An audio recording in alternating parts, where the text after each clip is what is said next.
Bonjour les amis. Il y a 8 ans, j'ai publié un livre qui s'intitule La Kabbale souffle sur l'accro.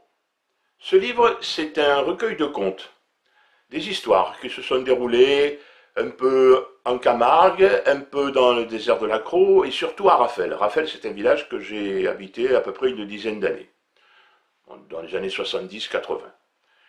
À cette époque, je fréquentais un bar qui existe toujours, qui s'appelle le bar du commerce. Et comme dans tous les bars de village, les gens racontent toujours plein d'histoires. Vous savez, les habitués qui vont au bar et qui ont toujours plein de blagues, de pagnolades à raconter autour d'un verre sur le comptoir. Et moi, j'aimais beaucoup les écouter, ces histoires. Et ça m'amusait beaucoup. Et un jour, j'ai dit comme ça, mais vos histoires, je vais les écrire. Mais ça n'a pas été facile parce qu'il a fallu recueillir plein de témoignages. Et là, j'ai eu beaucoup de chance parce qu'il y a des anciens du village qui se sont piqués au jeu et qui m'ont raconté des histoires qui se sont passées il y a très longtemps dans le village. Alors il y a eu le maire, l'ancien instituteur du village, il y a eu le curé, il y a eu le docteur, il y a eu des paysans, et ça a mis beaucoup de temps à recueillir tous ces témoignages. Et donc j'en ai fait un livre.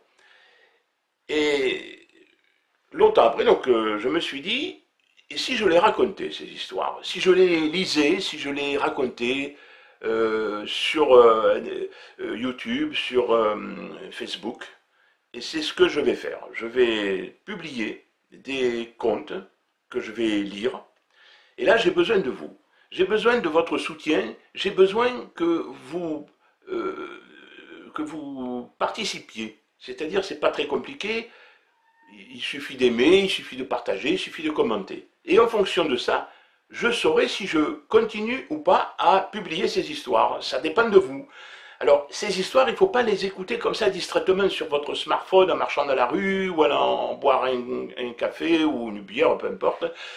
Il faut s'installer confortablement devant son ordinateur ou alors, peu importe, n'importe où, mettez un casque et écoutez, parce que ces histoires, elles sont quand même un peu longues. Ça dure à peu près un quart d'heure, 20 minutes pour la plus courte.